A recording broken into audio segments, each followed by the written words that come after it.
Welcome to Nasdaq TradeTalks. I'm your host, Jill Malandrino, Global Markets Reporter at Nasdaq. We're coming to you live from Global Alts Miami by iConnections. And joining me for this segment, we have William Kai, Managing Director of Indices at Kaiko. And we're here to discuss building trust in the digital asset ecosystem, global alts as well in general. It is great to have you with us, William, and I think digital assets and trust, the conversation goes hand in hand, and I would even say for the alternative space in general.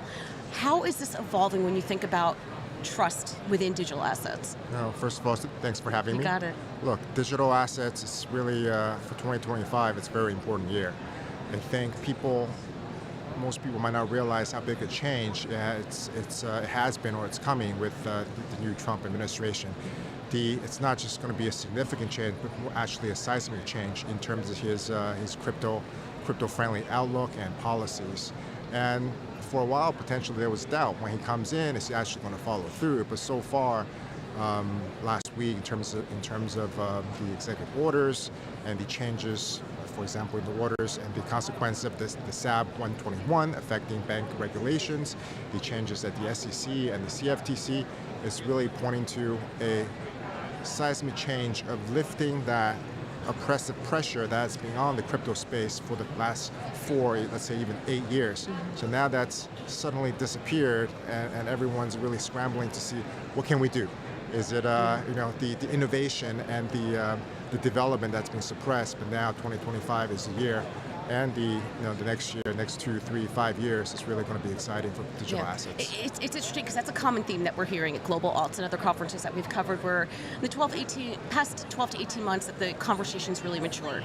Starting in 2024, when it became a national issue, we were not talking about it in terms of a single vote issue, right? So the industry has widely advocated for a framework around it, and now it's something that is beyond just what the industry wants, right?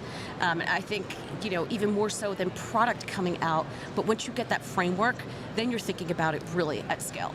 Absolutely, and maybe I can give an example of what I heard in the panel yesterday. Yeah. One of the panelists, he said the story, the night before he was at a hotel bar, he overheard a conversation from what he termed as crypto skeptics. Mm-hmm. So what they were talking about the Trump meme coin that was launched a couple of weeks ago, but that wasn't just it. They also talked about the meme coin was launched on the Solana blockchain and not the Ethereum blockchain, and the merits and demerits of these two different blockchains.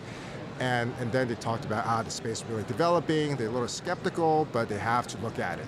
So the panelist was very surprised at the depth of knowledge as these two, what he termed as skeptics, that didn't exist probably last year, 2 years, definitely 5, 7 years ago. So the depth of knowledge of these skeptics was really surprising.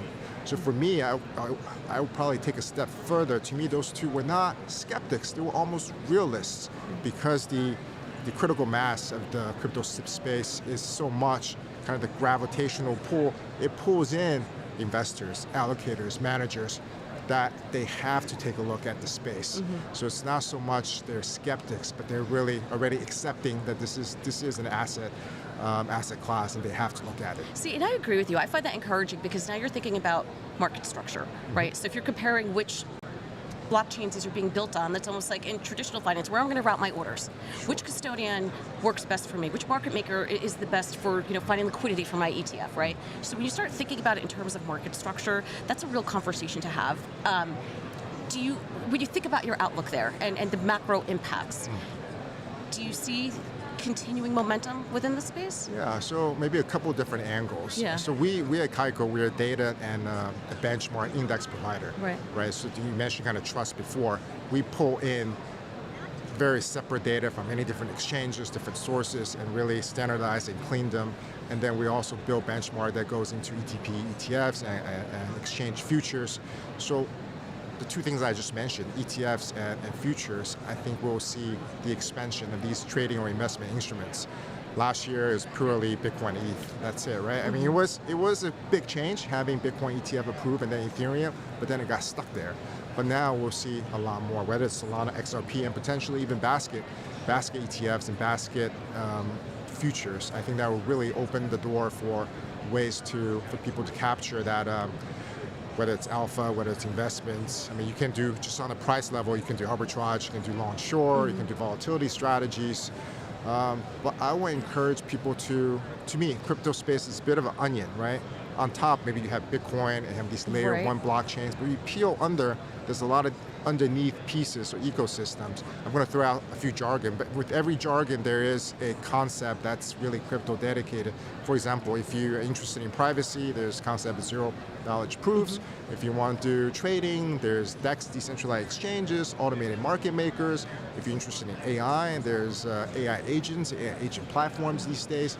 So whatever your theme, or even infrastructure, there's decentralized physical infrastructure networks. So whatever your theme is, if you dig a little deeper, you can see if there's something that's interesting to you, and then you can maybe worry about the price targets, right? Whether it's Bitcoins, I agree with you there, because whether it's very US or Western centric, we think of digital assets in terms of how it's trading. Is it speculative? Is it, how much money am I making in my account?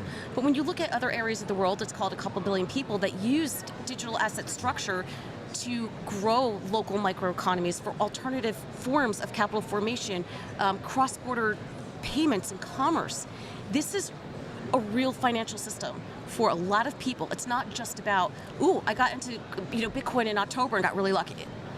Correct. Yeah. There's really actually real-world applications to a lot of different things. And the best thing is, with the pressure of regulatory pressure over within the U.S., where the biggest market is in the U.S. We're very U.S.-centric, but we obviously have global presence because in the past 4-8 years, a lot of stuff going on outside the U.S.